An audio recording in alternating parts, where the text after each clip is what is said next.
Okay. I've been trying to record this video now for several days and I keep having issues. First it was the GoPro was overheating in the clear case that I had it in. I have the Sena GP10 Bluetooth backpack on a GoPro Hero 4 Silver, and I'm using a Sena SMH 1011 to record the audio. And I had the normal back door on the case, and I found out it was overheating. I'd get about 15 or 20 minutes into a video and it would shut itself off, and I wasn't aware of it. So I've put on the perforated, the open back on the case, but I have to be cautious because we've had a lot of rain around here lately. And in fact, earlier today, I rode and it was clear, and I got home and I washed the bike, and wouldn't you know it, within 30 minutes of me washing the bike, I actually took the time to dry it off. I go inside and it just let loose with a downpour. So the bike is all wet again. I didn't bother to try to dry it off this time. I'm just going to get on the road and we'll dry it off that way and hope that I don't get caught in any more rain showers. The radar is, for the most part, is clear. So the one that even developed over the house here earlier wasn't on the radar before I washed the bike. Otherwise, I would have waited to wash the bike. So anyway, here we go.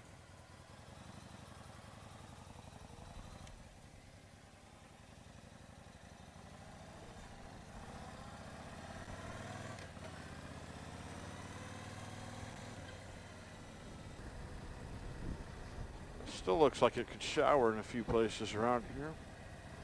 But this is just a typical summer weather pattern for us. It gets hot, hot, hot, and then late in the afternoon, you'll get a shower just out of the blue.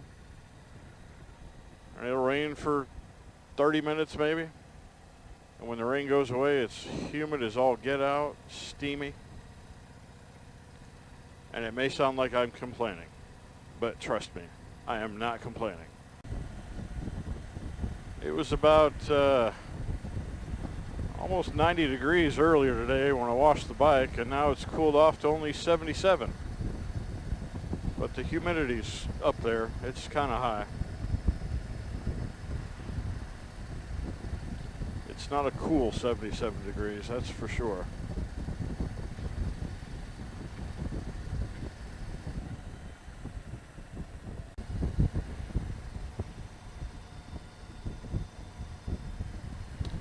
Uh-oh. Looks like I might need to stop for gas.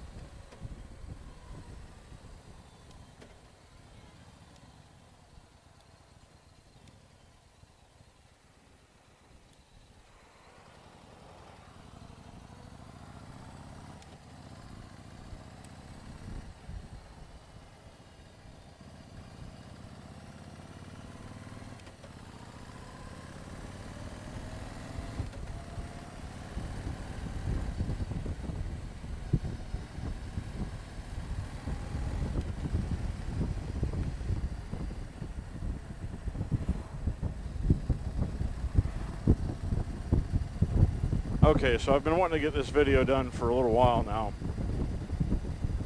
Now that I've had the Yamaha Eluder for about a little over 2 months, I've got close to 3,000 miles on it right now.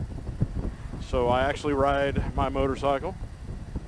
And these are just some little nitpicky, nuanced kind of things that I've noticed since I've had the opportunity to ride it. And keep in mind, none of the things that I'm going to talk about are things that would preclude me from ever buying this bike again. The bike is great. It was designed to get on the highway and go, and it does just that. It's the type of riding that I do. I work in Houma, Louisiana, and live in Mobile, Alabama. And quite often, if the weather is nice, I will commute by motorcycle. It's about a 3-hour and 15-minute trip, depending on the traffic. Sometimes I can get it in 3 hours. So I ride.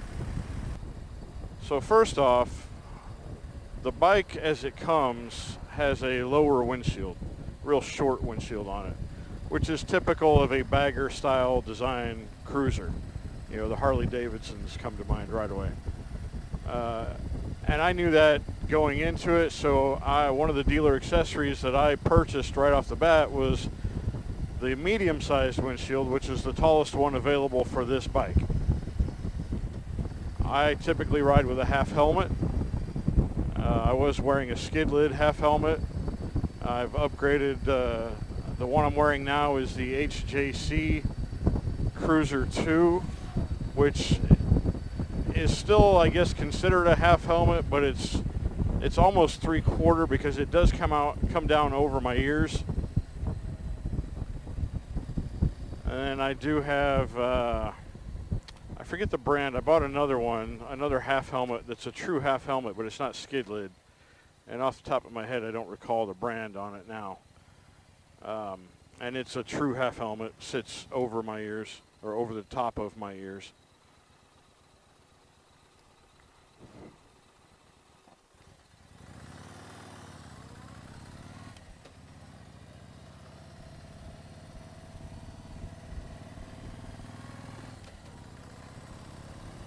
So the medium windshield, I actually wish it was taller.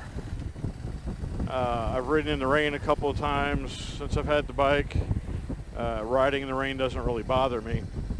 And then on the highway, you know, not having a taller windshield and wearing a half helmet, you are kind of exposed to debris and of course the rain.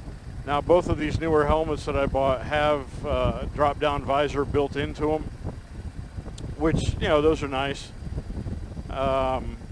However, there's a burble of air that develops behind the windshield, and like on the interstate, the water droplets that come off the top of it will kind of get caught in this suspended animation state behind the windshield. They kind of float there a little bit, but at some point they migrate onto your visor if you have the visor down, or glasses or sunglasses like I'm wearing now.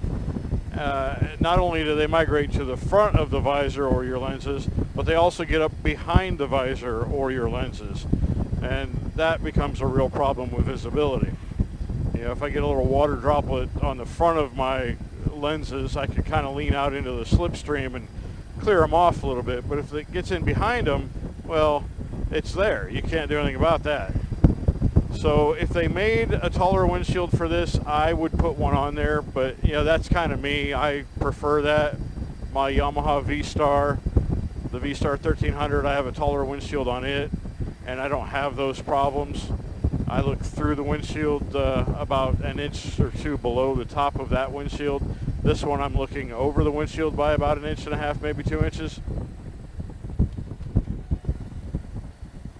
The other thing I've noticed from this shorter windshield at highway speed especially, you know, and by highway speed I'm talking above 65 mile an hour, I get a lot of buffeting at the top of my helmet.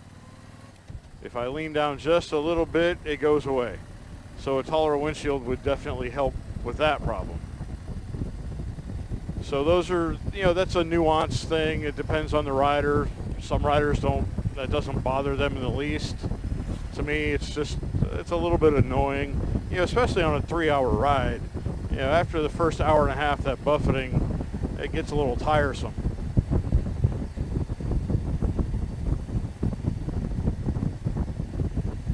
All right, the other, and this has been an issue for me. It's not a problem really. It can be fixed, I'm hoping, but the infotainment system. There's a couple of things with it.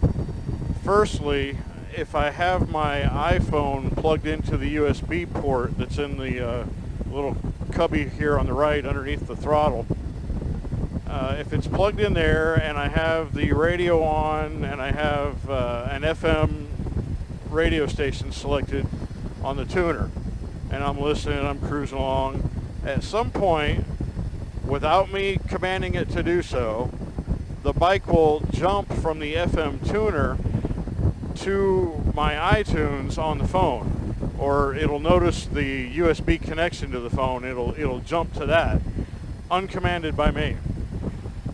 And if I try to go back to the FM tuner manually, it won't stay on the FM tuner. It keeps jumping back over to the phone. So the only way I've been able to not have it do that is to not plug in the phone. So, you know, the convenience of being able to plug in the phone is the fact that it'll charge while I'm riding. So I got to always be mindful of my battery capacity when I get on the bike to go out on a long ride. You know, if it gets too low, I don't have it plugged in, it's not charging. So I'm hoping that that's a firmware update, and when I take it into the dealership, I'm going to take it in for its 4,000 mile oil change, something I would typically do myself, but because of these minor issues, I'm gonna have them address those and have them do the oil change for me. And then the other thing I've noticed with the infotainment system, it has a selection on there where the volume will auto adjust according to the speed you're moving at. All right, so the volume levels are adjustable between 1 and I think it's 17 is the high end for your volume, which puts 9 right there in the middle. And I can actually have the radio on and listen to it, maybe set on 8 on the interstate, and it's still clear enough to hear. And then that auto adjust, there's 3 levels for it. There's a low, medium, and high. So if you come to a stop or you slow down, it brings that decibel level of your volume setting down, so that, you know, say you're stopped at a traffic light, you're not blaring your music at that highway speed volume. It brings it down to a manageable volume. But what I've noticed is if I have it set and I shut off the bike and I come back and get on the bike later, well, all of a sudden that decibel level is higher. The volume itself may still be set on 8 or 9, but it's louder now than it was before I shut off the bike. Or on occasion, it's actually quieter than it was before I shut off the bike. And I'm sure both of those issues have got to be firmware related. So I'm hoping they can flash that and it clears it all up. And if it doesn't, then that's something that Yamaha needs to be made aware of, so that they can address it with their software and firmware. The next little quirk is the throttle handle. Now, to say it's loose, that's not really correct. I'll try to describe this the best way that I can. It's a throttle by wire, so there's no cable, so it's all electronic, right? And say you're on a rough road. I know there's a road over in Houma, Louisiana, where I work. It's kind of a washboard. It's an old concrete road where individual squares of concrete come together, and every one of those seams, you bounce over it. All right, because of that bouncing that you're doing, it's almost impossible to hold a constant speed. The handle kind of rattles, you know, I can kind of rattle it right there. So to overcome that, the easiest way to overcome it is to set the throttle mode, into the touring mode, where the throttle itself is not as linear as it is in the sport mode. So if you do bounce the throttle a little bit, there's no immediate reaction from it because of the touring mode. You know, touring mode's got a little bit of a curve to it, and that helps pretty well. The other way I found that cures it is to use the cruise control. You know, set the cruise and don't even worry about touching the throttle. And I can get away with that on that road at 4:30 in the morning when I'm heading to work because there's no traffic. It's a completely different story though at 5 o'clock in the afternoon. There's a lot more traffic, and you know, that's not a situation where you want to have cruise control set anyway. Not that you could, because all the stop and go traffic, but you wouldn't want to for safety reasons. So I don't know how they can remedy that, if they can, through engineering. You know, my thought is to add a little bit of a friction in that handle so it's not quite as jittery. I think, you know, a little bit of friction might help that. You know, it's not really a problem. It's just one of those things you notice after riding for a while. You know, all these other video reviews of guys that have ridden the bike at dealer rides. You know, you're riding the bike 4, maybe 5 miles. You know, you might see the interstate for a mile. You're in city traffic for maybe a mile. You might be on a back road for a mile. But, you know, you're not really getting a feel for the bike. It takes riding like I've been doing to really get a feel for it. You know, that's when you notice all these little things. And again, all these things that I've mentioned are nothing that would keep me from buying this bike again. You know, I don't know any bike or any automobile for that matter that a person buys that you don't find something about it after having driven it for a while that you might wish was done differently or could be done better or re-engineered a different way. That's just the nature of things. You know, if automobiles and bikes were perfect off the showroom floor and there was nothing about them that you'd want done different, then all these aftermarket companies wouldn't even exist. Alright, the exhaust note. It's got a nice, pleasing exhaust note. You know, they tuned it for a V-twin. It's part of that sound that everybody likes. The only problem with the stock pipes is that they're stock pipes and they're far too quiet. And at this point, it's such a new bike that the aftermarket manufacturers, they don't make anything for it yet. But trust me, as soon as they do, I will be putting new pipes on the bike. And I don't like obnoxiously loud pipes. You know, some people do. It's not really my thing. But I do feel it needs to be louder than it is.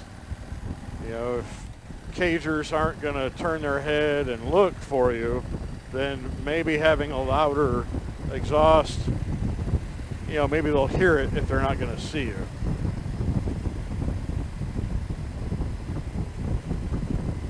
So a little bit louder would be nice. Some of the guys who've ridden this in other reviews have mentioned the fact that there's no heel shifter on this. And some don't like that idea. Now there is an aftermarket, not even aftermarket, it's actually a manufacturer's accessory. You can get a heel shifter for this. I have a heel shifter on my V-Star. I rarely use it. I think the only time I ever really did use it was I had a pair of boots on that didn't fit well underneath the toe shifter, and I was kind of forced to use the heel shifter on it. But I would advise not putting one on this bike. You know, I think it comes without it installed for a reason. That reason being that your floorboards are fairly long and the shifter's fairly forward on those floorboards, you know, so you're a little bit stretched out. The advantage of the long floorboards is that it gives you a different foot position if you're on a long ride. You know, if you're stuck in one position on a long ride, it gets very uncomfortable fairly quick. You know, that's what highway pegs are for, to give you an alternate location to rest your feet when you're on a long ride. Well, because of the way this is fared out, I'm not so sure that highway pegs are even really an option for it. There is kind of a built-in crash bar, but the housing for the fog lamps snugs right up against it. You've got probably less than 1/4 of an inch of space between where that built-in crash bar is and the fairing portion of the fog lamps. So I don't know that you could even get a clamp around that bar for foot pegs, highway pegs, without trimming that fairing some. And I don't know about you, but I'm not really enthused about trimming away the fairing on my brand new bike. So the floorboards give you the ability to pull your feet back some. Like, you know, right now, I just pulled my feet back and I'm sitting with my knees bent 90 degrees like I would be sitting in a chair at the dining room table. And that gives me some relief, you know, some different positioning with my feet and legs.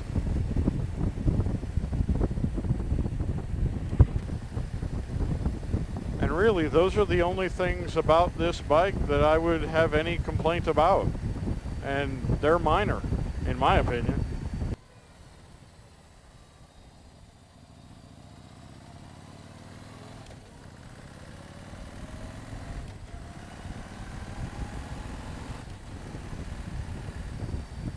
This bike has a pretty good lean angle to it. Now, I probably haven't been riding it quite as aggressively yet as I would ride my V-Star, because it is still kind of new to me and I'm still kind of getting used to it. But I've leaned it over pretty well and I have yet to scrape the pegs on it.